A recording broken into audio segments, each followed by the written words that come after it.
Welcome to the second video on the allergy, the hostility, the hatred that the Sangh Parivar feels towards the Christian community. In the first video, I tried to provide a context for understanding this very disturbing phenomenon, which hasn't started just the other day. It has a long history in itself. And I take it for granted that my viewers would be largely aware of what has happened, at least in the last 30, 40 years. Now, as a preface to the second video on the same subject, and in the interest of honesty and objectivity, I have to say that the Hindu community in general and the Sangh Parivar in particular, the sponsors of the Hindutva movement in particular, feeling aggrieved about the Christian project of conversion is something that I understand readily and am in sympathy with. I know my Christian brothers and sisters will feel very upset with me when I say this. Doesn't matter who is upset and who is not. I have to be honest with myself, and I say that I can fully understand and I do sympathize with the sense of grievance sincerely felt by several Hindus that I am personally aware of about the Christian project of proselytization or conversion. And as is to be expected, and as is the fact on the ground, this offense attached to conversion plays a very important role in legitimizing anti-Christian violence and perpetuating it. And therefore, I must begin this video by appealing to my Christian brothers and sisters, particularly the leaders of various churches, the elders in the Christian community, to be realistic, to be honest with themselves and understand that even though they can claim a biblical mandate to go out and share the good news with others, which results in people wanting to change from one religion to another, and the consequence, of course, is conversion. The fact of the matter is that they must realize that there is a very, very substantial element of offense in what they are doing. For example, within the Christian community, each church is suspicious of the other, that if the flocks belonging to one church is allowed to mix freely with the flock belonging to another church, they could suffer loss in church membership. In other words, they don't want, for example, a Roman Catholic church would not want a Catholic to be converted to a Protestant church. A Pentecostal pastor would not want a Pentecostal to be exposed to the main Christian traditions, the traditional Christian churches, and incur the risk of the Pentecostal becoming a CSI, a Marthoma, or a Jacobite, so on and so forth. Each church is zealously protective of its flock. That is perfectly understandable, and that is considered to be a sacred duty by the leaders of each church. At the same time, we refuse to believe, for reasons known only to ourselves, that the Hindus can also be likewise offended by this poaching, this holy poaching that we undertake. Jesus said, treat others as you would like to be treated by them. That's a teaching that I take very seriously. If we are offended when one of our sheep is stolen by others, we must also realize that others will be offended when we steal their sheep. Now, we can always provide some alibi, some excuse saying that we are not stealing somebody's sheep, we are only trying to rescue sheep in distress. Well, that's our point of view, and we do not seem to have convinced anybody that that indeed is the right thing. is the true motive. So let's realize that what's happening is perfectly understandable. Whether or not that is in conformity with the rule of law is a different question altogether. Whether or not that is countenanced by the provisions in the Indian Constitution is a different issue altogether. Surely, as per Article 25 of the Indian Constitution, all citizens of this country have the right to practice, preach, and propagate their faith. But the Supreme Court of India, in the Stanislav versus the state of Madhya Pradesh verdict, clearly stated that the right to propagate does not amount to the right to convert. This is a statement that still needs clarity, I'm afraid. The Honorable Supreme Court has not been particularly persuasive about it. I'm not convinced that the Honorable Court has made a compelling case in favor of what they have stated. Conversion could well be the natural consequence of propagation. That is a complicated issue, a subtle issue in itself. I've recently published an article on this, and let me not go into those arguments. So, we can only expect to be treated by the Hindu community according to the norms that we practice ourselves vis-a-vis our own fellow Christians, leave alone vis-a-vis other religious communities. So that's the first point I want to make. The second point is a political one, as to why the Sangh Parivar in general and the BJP as a political outfit, the Sangh Parivar in particular, now faces the imperative need to use violence against Christians. Now, the Hindutva ideology is an ideology predicated on a hate object. This is not my theory, it's very well known. I don't think even the Sangh ideologues will contest what I'm saying. If you read either the writings of Savarkar or of Guru Govalkar, you will certainly agree with me that for the Hindutva ideology to be consolidated and kept revitalized, it needs a hate object. The most profitable hate object, the most powerful hate object has been the Muslim community for historical reasons. But as of now, unfortunately for the BJP and the Sangh Parivar, they are no longer in a position, at least in the immediate context, to continue to milk the Muslim cow for political gains. And here, the landmark event is the Sindoor operation. What has happened on account of the Sindoor operation? I know it is not a pleasant thing to say, but there's a ground reality that it has become impossible for the BJP to continue to bank on anti-Muslim hatred to keep the Hindu society mobilized. Because anti-Muslim hatred in India is organically linked to anti-Pakistan hatred. But the Sindoor backlash has been so powerful that ever since, you have not heard the BJP spokespersons or the Sangh Parivar spokespersons taking the name of Pakistan.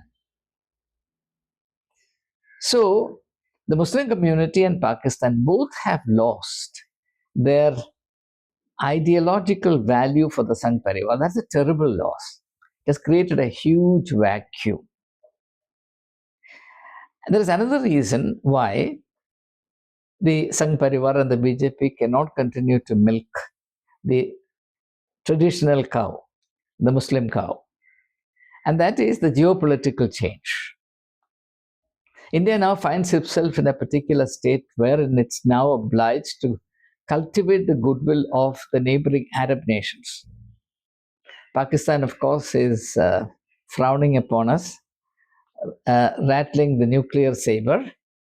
China is firmly in support of Pakistan. Turkey and the whole region, we stand isolated. So we are in desperate need to cultivate some friends And our Prime Minister has been making very public, attractive overtures to the Arab nations, and some of them are responding. And for that reasons also, it is not possible to use the Indian Muslim community as a hate object. But a hate object is desperately needed. And the only available alternative to a poor one is the Christian community. Now, there is a further twist to this, and that must be understood. This is very interesting. And that is the Kerala specific strategy of BJP. For the last 40 years that I have known, capturing Kerala has been at the very top of BJP's priorities nationally. They attach great value, great significance to annexing Kerala. And therefore, the BJP, both nationally and statewise, is desperately trying to win the confidence, the trust of the in Kerala Christian community. In Kerala, Christians are about 18.6% of the population. That's very sizable, very decisive as far as electoral outcomes are concerned. Now the question arises, how can this be done? And interestingly, the strategy, perhaps a Machiavellian strategy that the BJP has adopted so far is, and I can indicate that through an example. You remember the two nuns who were arrested in Chhattisgarh. All sorts of allegations were made against them. A great drama was created. They were kept behind bars, and then appeals were made to Amit Shah. He intervened, we are told, and they were enlarged on bail. So it's a very interesting pattern. You slap somebody on the face, give a bloody sock on the nose. When that person is crying, then you go to the same person and say, no, I'll comfort you, I'll take care of you. And that person feels very grateful and develops a sense of deep loyalty to you. This is the strategy. So the BJP is using both its hands very deftly. With the right hand, it's slapping Christians. With the left hand, it's also massaging the Christians, convincing them that their interests are safe if they are aligned to the BJP. Normally, you would think that if anti-Christian violence is used, the Christian community will turn viciously against BJP and they will disown the BJP altogether. But that's not what is happening. The bishops in Kerala in particular are busy cultivating the BJP patronage because they know that they cannot survive without the BJP's patronage. They're fully aware of all that has happened, all the violence that's been inflicted on the Christian community over the last 30, 40 years. All that notwithstanding, many bishops in Kerala are vying with each other in publicly displaying their love, admiration, and faith in the BJP. And the interesting thing is that the more sectarian or communal violence is inflicted on Christians here, there, and everywhere, the more the cowardly Christian leadership in Kerala will feel the need to seek and secure BJP's patronage, and the more they will surrender the Christian community at the feet of the BJP. This is actually the calculation, and indications are that it's working, which only means one thing, and that is Christians in India and Christians in Kerala in particular are cowards, spineless creatures who are infected by the slavish mentality, who feel that the master has every right to treat them and ill-treat them the way he deems best. And irrespective of what is done to them, they still have to be loyal to the master. So this kind of what Hegel called the master-slave relationship is what has come to characterize the relationship between BJP and the Kerala Christian community, particularly from the perspective of the bishops and the leaders of the Kerala Christian community, which is a great pity. The rank and file of Christians in Kerala don't understand this. They don't realize that they're being pushed closer and closer to the edge of the precipice by the very same holy men in whom they trust. And they will come to grief. And by the time they realize the truth, it will become too late, and that's the point of worry. Now, in order to understand this psychology, let me give an illustration. And with that, I'll close this video. And whatever more I have to say, I'll include in the next video.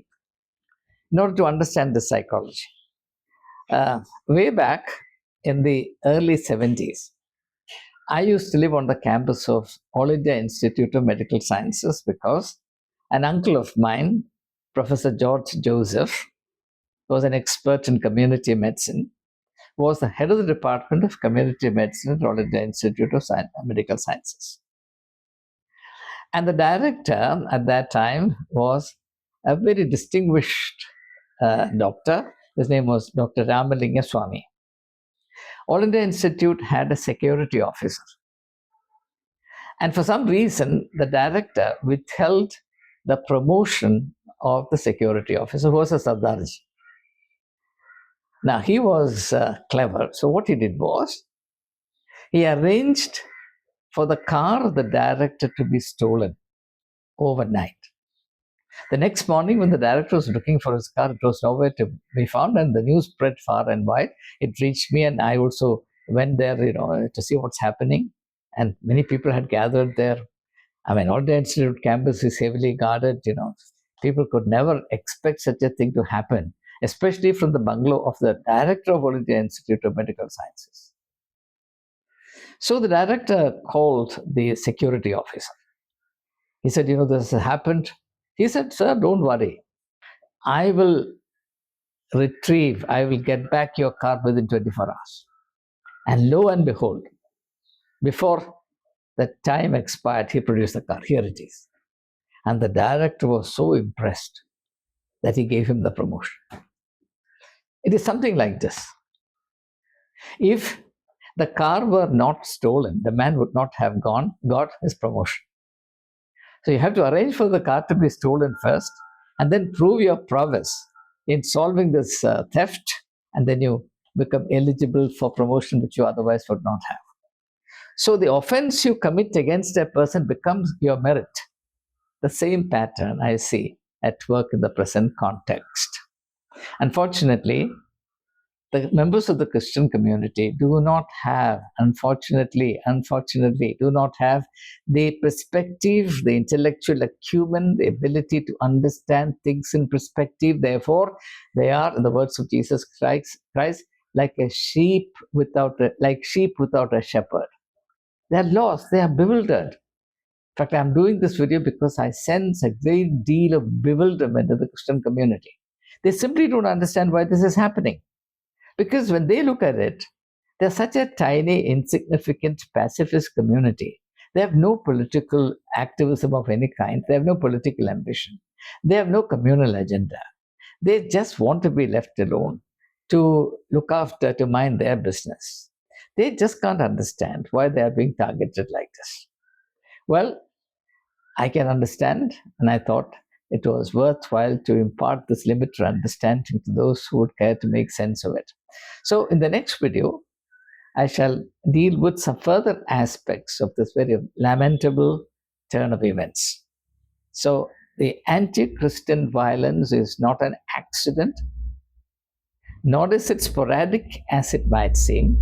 It's part of a very deliberately calibrated policy strategy to further consolidate the political and electoral gains of the BJP, with a special focus also on Kerala, where the party apparently is poised on significant gains, as has been brought to light by the recent elections to the local self-governing institutions, which resulted in the prestigious Trivandrum corporation being conquered by the BJP. And Trivandrum is going to have the first BJP mayor in the entire history of Kerala. So these are all very significant telltale signs, and therefore the BJP also feels encouraged to launch into such strategies which the party assumes will yield assured results. So I wish to conclude by thanking all of you for your interest in the subject and your willingness to take time and effort over it. See you soon. Bye for the present.